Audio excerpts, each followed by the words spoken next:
Welcome to the Savage Nation. Today is God Talk Day, and we're going to do something very special for you, a little different. Not preachy, not trying to convert you. Doesn't matter whether you believe in God. I mean, I do.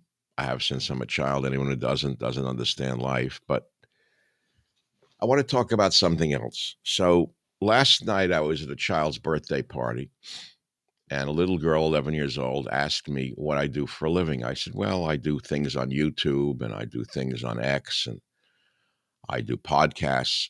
And she said, well, what do you talk about? I said, well, sometimes I, not sometimes, I mainly do politics. She said, I don't even know what that is. I'm not interested. She said, what else do you do? I said, well, I do cooking shows. That sounds like fun.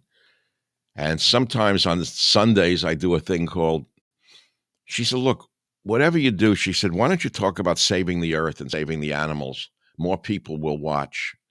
And like a bell went over my head. Here's a child telling me that more people are interested in the earth and saving the earth than anything else. And I said, here we have a presidential election with so much going on, so much at stake. Our country is being overrun and undermined. And yet, neither of the candidates have talked about saving the animals, saving the air, saving the planet. None of them. I said, that's strange. I mean, this is a big issue, isn't it? One side wants to encourage nuclear war between Ukraine and Russia, which will destroy the whole earth and everything in it. The other side wants to bring peace, and they're called warmongers. The world is upside down, I said to the child, but she didn't understand because it was not politics I wanted to talk about. So I said, I've written about saving the earth. I'm a naturalist by training. I have been since I'm a child. And I'll show you something that you have taken for granted. What is this? It's one of nature's creations, a sand dollar. Say, well, it's just evolutionary. It's no proof that there's God. Okay, there's no proof to you that there's God. Okay, well, go to a room where a baby is being born in a hospital or a house, mainly a hospital, and tell me when you hear the baby cry or when you see the baby come from the mother, you don't believe in God. And I'll tell you, you're a fool and a liar. Any man out there, no matter how cynical he is, when he gets married and has a wife, and the wife bears that child for 9 months or so, and that child comes into the world and he's in that room, he'll never be the same man again. He goes from being a boy into a man. Ask any man who's listening to the show. So having given you the prelude and showing you this quill, man has always harvested nature from the beginning of time to survive. If you watch a TV show called Naked and Afraid, you see people go into the remote areas of the world with one item or so, and then they have to live off the land. Man has to live off the land. But the question today is, are we guardians of the earth or destroyers of the earth? I'm trying to convince you to be a good guardian of the earth. And then you draw your own conclusions as to what that is. Now, before I continue, again, I invite your comments. I enjoy your comments very much. And I said, well, we're going to talk about guardians of the earth. This 11-year-old child helped me with the words. This child said she wants to be a writer. And I said, well, why don't I call it this or that? I was going to call it something today. She said, no, call it guardians of the earth. She said, use fewer words. I knew she was a born writer. Hemingway taught me to use as few words as possible in writing. Always use fewer words. I had learned that in scientific writing. And then, of course, in any writing, use fewer words, not more words. So I want to turn now to my Bible, which is God, Faith, and Reason. And I want to read to you about dominion, because that's what we're talking about today. If we're guardians of the earth, we have to go to the Bible. And I'm going to read to you about dominion. And you'll come to understand something. After I read about dominion, I'm going to go to an older book of mine called Trump's War. I've written many books. I'm very proud of them. And I talked about conservatism and conservation. Very important. I said we on the conservative side of the political world should own the environment. We shouldn't have let the Marxists take control of this issue with the scare tactics that have frankly come back to bite them. Other than the academics and the businessmen who make a fortune off the global green mafia, very few people believe any of the statements that are being made. The average person isn't as dumb as the liberal elites think he is. We all know that the evidence has been skewed, lied about, made up. The hockey stick data, for example, is shown to be completely fraudulent. Does that mean that we as conservatives should just walk away from the whole issue and laugh about it and go about eating our cheeseburgers and say anyone who wants to save the trees or save the air or save the waters or save the elephants or save the whales is a commie wacko? Well, do so at your own risk of being a moron. If you want to think like a Neanderthal from another era, go ahead.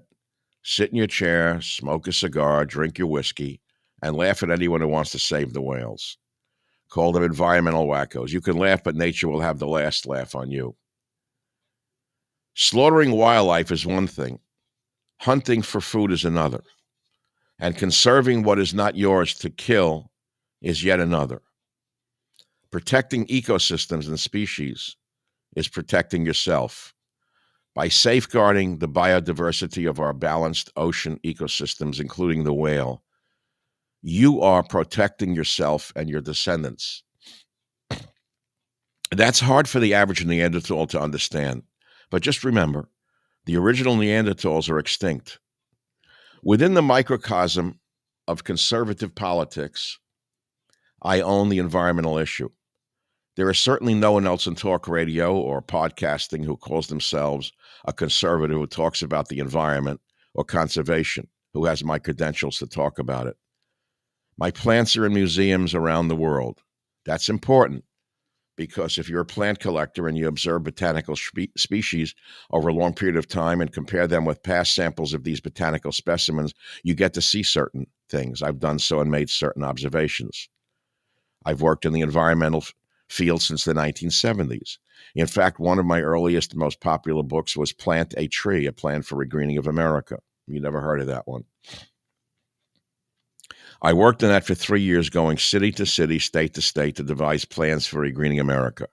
I was like a Johnny Appleseed in those days. So I've been deeply involved in this. I've saved portions of rainforests here and there. I'm not a Johnny-come-lately to the conservation movement. Why should conservatives care about the whales? I want to save the whales. I'll bet you never thought you'd hear that from the most conservative of the talkers. You've been told only whacked out liberals care about anything to do with nature, but that's a lie. Many of you may never have heard about the early days of the ecology movement, which would be considered quaint by today's standards. If you studied ecology in my day, you came to understand that we're part of a large ecosystem. Even if you live in an insulated world of your own making, you're part of a large harmonium of living creatures. The earth itself is a living organism. When you come to understand what deep ecology really means, you realize that if you poison the earth, whatever your reasons may be, you're poisoning yourself. When you destroy the eggshell of an eagle, and the eagle can no longer reproduce, you've destroyed yourself. You are the eagle. You are the eagle. And someday the same poison that killed the eagle will kill you. Where do you think all these cancers are coming from? Why, in this year of 2024, do we permit the throwbacks from Japan, Russia, Norway, and Finland to kill whales? There is no reason for it. Hunting whales was outlawed internationally in 1982, I believe. And yet the Norwegians and the Japanese and the Russians and the Finns killed them. It's pure, unadulterated throwback behavior, effectively enforcing international laws to protect these magnificent creatures would do far more good than wasting resources on the non-existent global warming crisis that doesn't exist.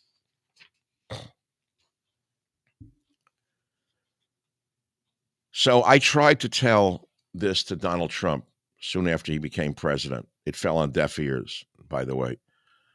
The early administration of the Trump presidency, except for one or two people who were very close to him, did not care about the environment. If you may remember, he appointed Rex Tillerson. I think he made him a major position. I forget where he put Rex Tillerson. It came from Exxon Oil Corporation, in charge of the environment. I try to tell the Trump administration to redirect the environmental movement away from the Marxists and back to its conservative conservationist roots. Just because I know the global warming hoax is false doesn't mean I like pollution. Nobody hates it more than I do. I've run all over the globe to get away from pollution. I remember living in Queens when I was a kid. I left because the air was polluted and I couldn't stand it. I remember looking up at the chimneys in Queens and seeing the garbage and the black smoke coming out of buildings when they burnt the garbage. It was that polluted because there was no environmental laws to prevent people from burning garbage in their apartment building incinerators.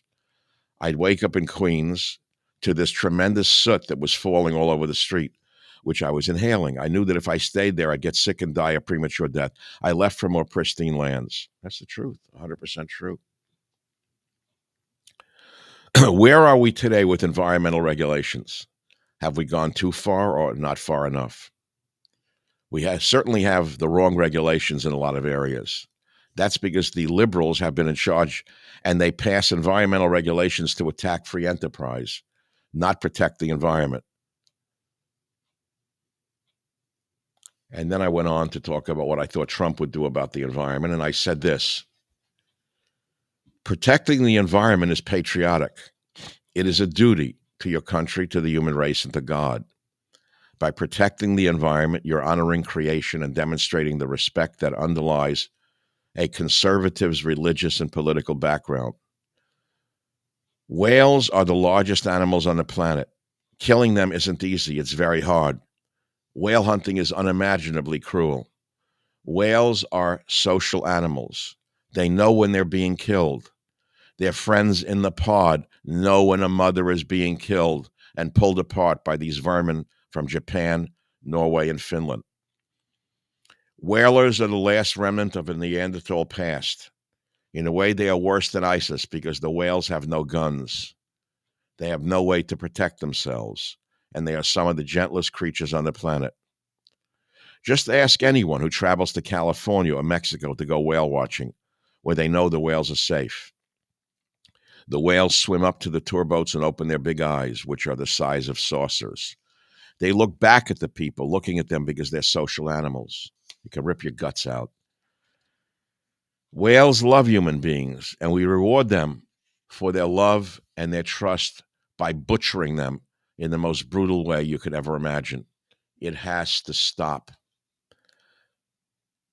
Back in the day, I had on my radio show someone who was actually doing something about this problem. Paul Watson founded the Sea Shepherd Conservation Society to take direct action on protecting marine wildlife and ecosystems from poachers.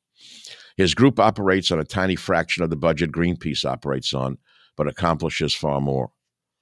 Watson's group is very controversial. They've been called vigilantes and worse by detractors for taking the law into their own hands. Admittedly, their practices walk a fine line.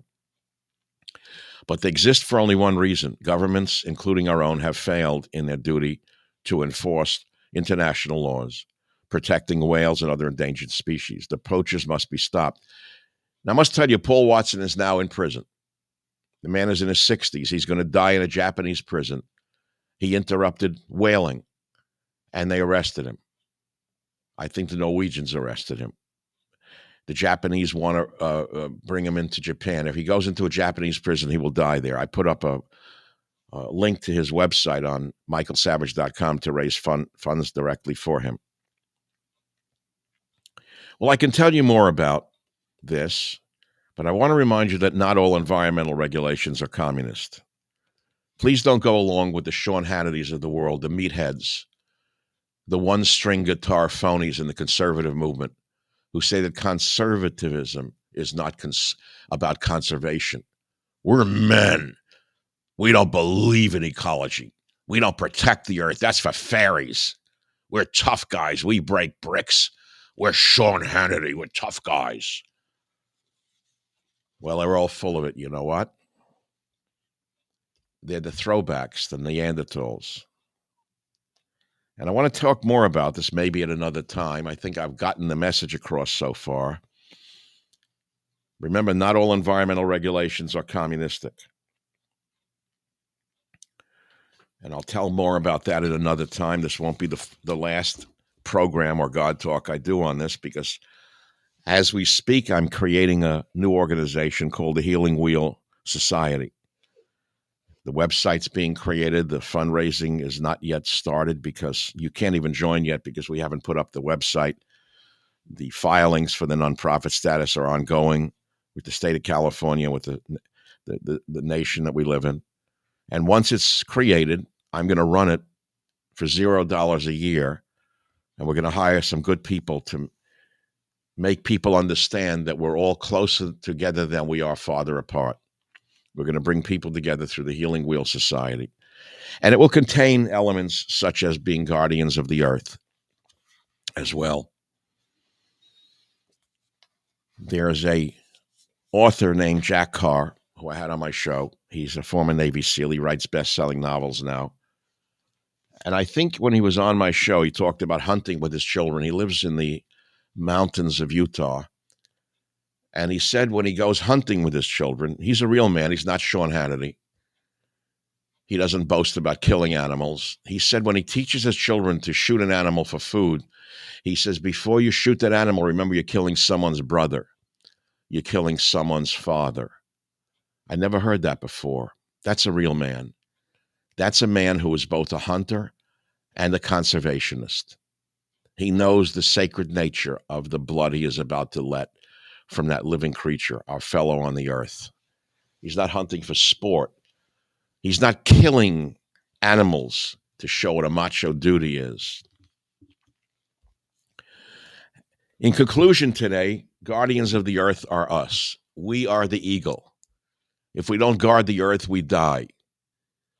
If we don't guard the earth from warmongers like the administration we currently have, who are about to start another war, a big war that could end life on earth, they are the worst people that the world has ever seen. They're maniacs.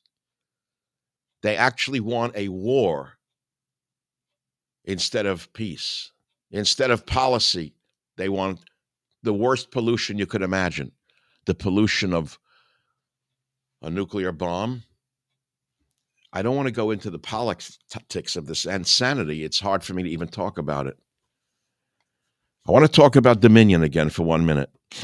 I read to you that about God's will on this earth in Trump's war, but I want to read to you about dominion from God, Faith, and Reason. According to Genesis, God told Adam and Eve, be fruitful and multiply and replenish the earth and subdue it and have dominion over the fish of the sea and over the fowl of the air and over everything that creepeth upon the earth. That's in the Bible. That's in Genesis. Now listen to what I wrote. I have to move my light a little bit, pardon me. There are some things in the Bible I don't happen to agree with.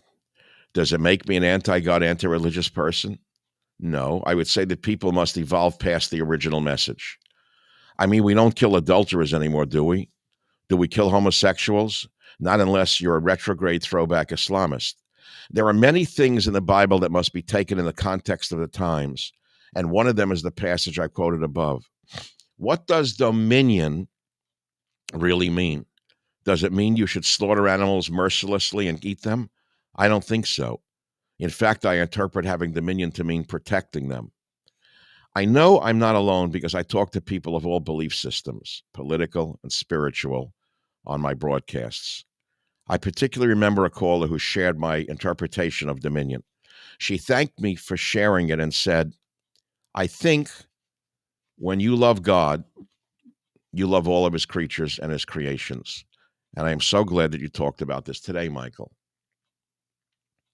We must understand there comes a point in human evolution when we must evolve in our observations about not only ourselves or the earth or the cosmos, but about animals. They're not all there for our pleasure or just to kill and eat them. That's not what having dominion means. We have dominion over many things that we don't necessarily consume to the point of destroying them. What do you think crop rotation is for? What about your car? You don't drive it as fast as it goes or beat it up by taking curves fast or peeling out when the light turns green every day, do you? That's not just because you might get a ticket. It's also because you need that car to last a long time. Therefore, you forego the pleasure of pushing it to its limit every time you drive it, so it will be there for you next year and the year after. That's called conservation. I wrote in Trump's War about why conservation is a core conservative political principle that modern conservatives should reclaim. Conservatives are afraid to say they're conservationists. They're almost ashamed of it. It thinks it makes them a leftist. Well, I have news for you. It's a core spiritual concept as well, which is directly related to the passage in Genesis about having dominion over the earth and its living inhabitants. I remember another caller who echoed the political side of this argument on my radio show. She told me, I liked your comment. I liked you bringing up the environment issue because you're right. Many Republicans, many conservatives do not talk about this issue. It's passed off and people turn their nose up at it. But it's very important because this earth is all that we have. End quote. This earth is all that we have, yet neither candidate is talking about saving the earth. Neither of them. Neither of them. They're Neanderthals in this regard. It's not inconsistent for a person to be a political conservative and a conservationist. In fact, they're unified. They're brother and sister issues. Conservation is not an issue that should be controlled by the so-called radical left. We should control that issue. But the brother and sister have another sibling, the soul. Being a conservationist is truly the way to follow God's command in Genesis to exercise dominion over all living things. One of the callers I referred to had a classical education and had studied Latin.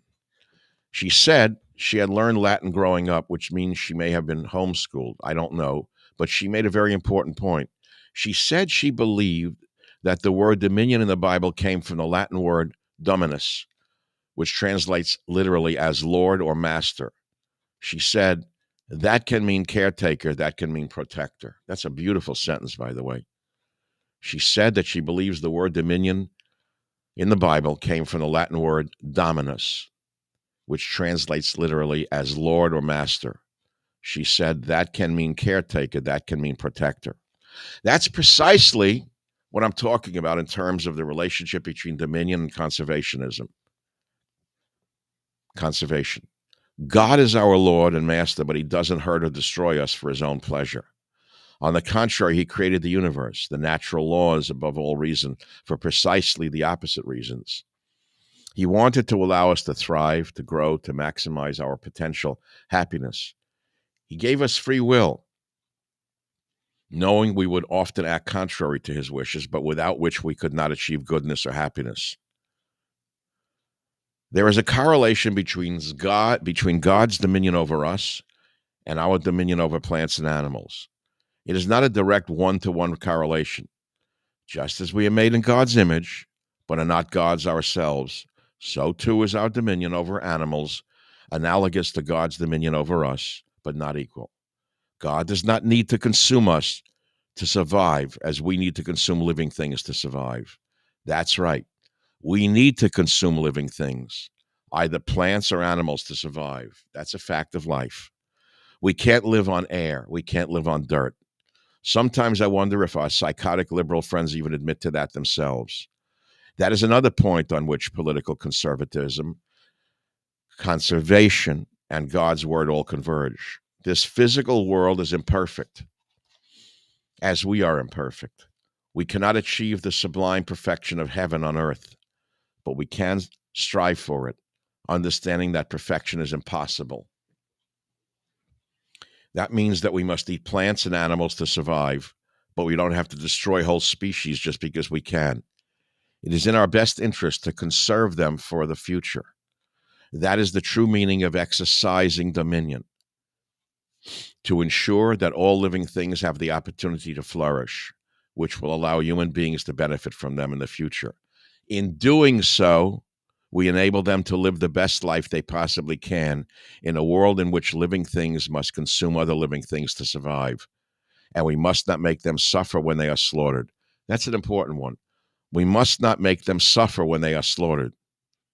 That, by the way, is the origin of the kosher food laws. The Jewish kosher food laws were originated to teach man, among other things, to be compassionate to animals in the earth. And that's the kosher food law. One of them is to slaughter the animal without pain as quickly as possible. That is why they told the ancient Israelites to never use a serrated knife, a knife that was not sharp. They wanted the animal to be killed with one cut. They didn't want the animal to suffer. You may not know that that's the origin of one of the chief reasons for the kosher food laws. And I brought you into a land of fruitful fields to eat the fruit thereof and the good thereof. But when ye entered it, you defiled my land and made my heritage an abomination. Jeremiah 2:7. That's in my book, God, Faith, and Reason. I'm trying to get this book back from the publisher. I don't think I can because I want to give it to all members of the Healing Wheel Society who join, but we'll figure it out. So before I leave you this morning, I want to move on to another subject related to this, directly related to this. It's a short version of something I did in a long version, and it has to do a little bit more with politics. And it's about real science. And I want to talk about restoring real science. I wrote about this in 2016 in Trump's war. Unfortunately, we were then followed with the pandemic and the liar, Fauci, and the others who lied about the pandemic. They were fake scientists. They were politicians. And I wanted to talk about restoring real science even then.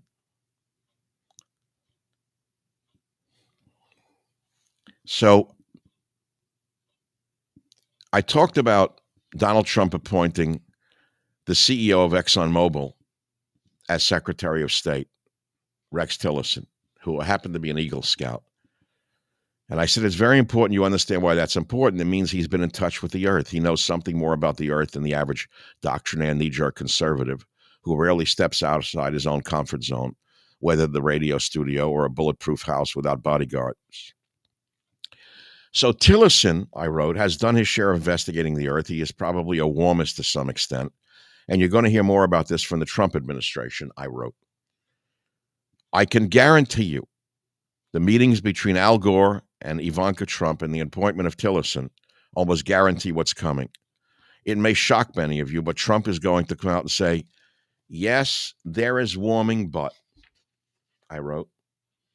I believe they may play it both ways. They'll whipsaw you. They'll say, just as ExxonMobil did, yes, there is some evidence of man-made global warming, but we don't believe in carbon credits. Now, having told you what I believe may be coming from the Trump administration, I'm going to give you scientific evidence on some of these issues and prove to you beyond a reasonable doubt that there's almost nothing we can do to stop the warming trend that liberals are always talking about, because there is no warming trend. In fact, there may be a cooling trend, but I don't want to scare people with that. I want to talk about all the evidence against the conclusions presented by the great PhD scientist Leo DiCaprio in Trump Tower in December 2016. That's when the great PhD scientist Leo DiCaprio was invited to visit President Trump in December of 2016. He's a great scientist, Leo DiCaprio. I have to assume that between portraying playboys, drug dealers, murderers, and all-around bad boys, Leo DiCaprio somehow earned a doctorate along the way, given the pronouncements we hear him making. While flying on his private planes and sailing on his yacht, he became an expert on global warming. Leo should spend an afternoon on dry land reading some of the actual science. He can start with my book, Government Zero, in which I wrote extensively about independent research, notably the Vostok ice core samples. Those samples are evidence that must be included in any and all discussions about so-called man-made global warming. Now, I want to read this to you now. It's very important. You've heard me reference Vostok ice core samples before, haven't you? Please listen carefully and share it with some people. The samples were obtained by drilling down into the ice above Lake Vostok in Antarctica to a depth of 10,000 feet.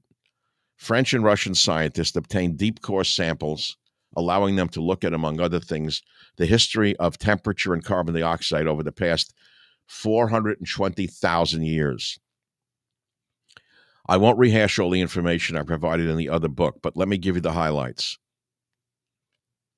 These samples prove, for one, that CO2 is not causing global warming. They suggest precisely the opposite, because they show that increases in CO2 in the past always occurred after average global temperatures rose.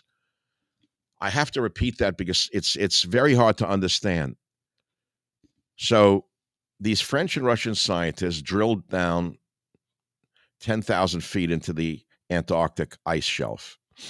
They pull up deep core ice samples, and they find that CO2 is not causing global warming, but they find that increases in CO2 in the past always occurred after average global temperatures rose. So in other words, global temperatures rose spontaneously, and then CO2 levels went up.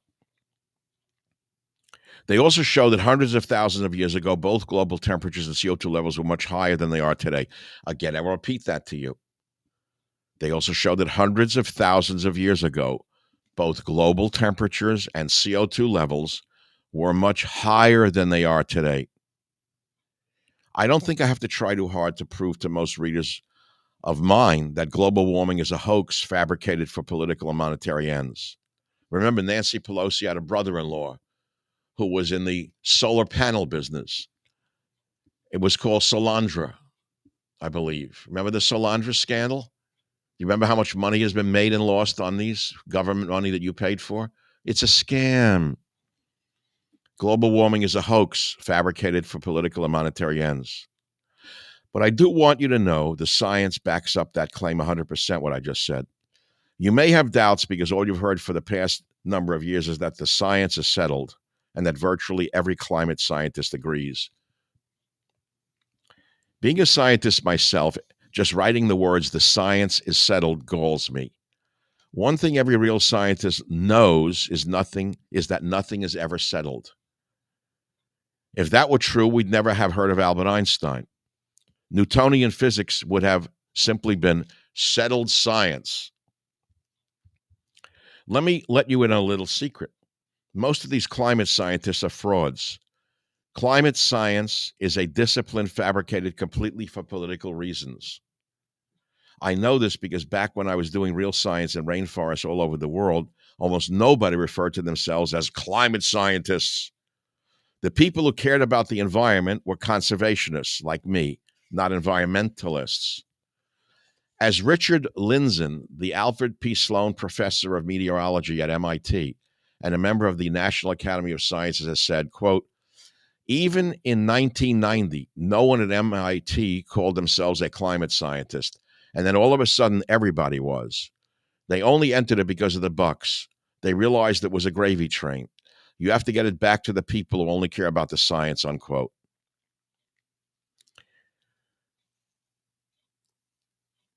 I think there's a little bit more I can talk about. Maybe I'll end with this on conservatism and conservation. Global warming may be a lie, but ecosystems are not. That's the real science of the environment. I've been a lifelong conservationist, but I'm not an environmentalist.